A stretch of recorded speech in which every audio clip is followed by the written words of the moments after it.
Mesdames et Messieurs, au lendemain du 30 août 2023, plusieurs personnes ont été interpellées puis entendues.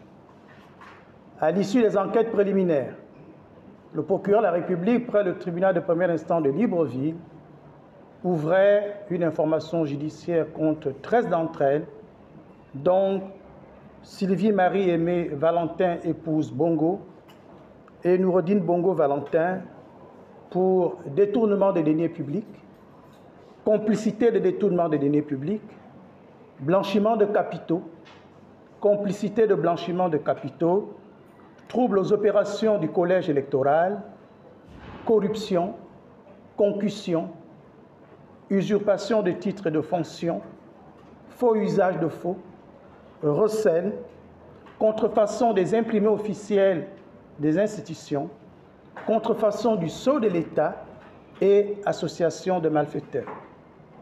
Faits prévus et punis par les dispositions des articles 48, 49, 101, 109-1, 112-3, 115, 116, 117, 133, 193, 194, 312 et 320 du Code pénal. Inculpés de ces chefs par le juge d'instruction spécialisé en charge du premier cabinet, ils étaient tous inculpés puis incarcérés, à l'exception des nommés Steve Zeko Dieko, Jordan Camuset et Gabin Ota Ndumba. En cours d'information, le 1er février 2024, Maître Yenou et Chancel Gissiga, avocats au barreau du Gabon, introduisaient une demande de mise en liberté provisoire pour le compte de Jessie Ekoga, et à l'appui de celle-ci, ils produisaient un certificat médical établi par l'hôpital d'instruction des armées Omar Bongo Ondimba. Le 6 février 2004, le juge d'instruction accédait à cette demande pour des raisons médicales.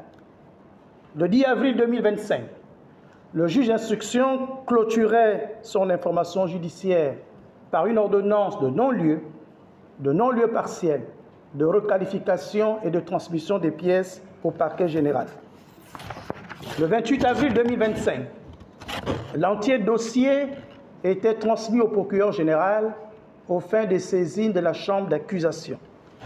Le 12 mai 2025, Maître Yubé Kalé, avocate au barreau du Gabon, adressait au procureur général des demandes d'élargissement provisoire pour le compte de Sylvie Marie-Aimée Valentin, épouse Bongo, et Noureddine Bongo Valentin. Dans celle-ci, elle alléguait que l'état de santé de ses clients était préoccupant et produisait à cet effet des certificats médicaux délivrés par le médecin-chef de la prison et par le médecin général Jean-Raymond Zenzé de l'hôpital d'instruction des armées Omar Bongo Ondimba. Saisi par le procureur général, l'agent judiciaire de l'État déclarait ne pas s'opposer aux dites demandes pour des raisons humanitaires. Le mercredi 14 mai 2025, la première chambre d'accusation spécialisée leur accordait la liberté provisoire en raison notamment de leur état de santé, devenu incompatible avec le milieu carcéral selon leurs médecins traitants.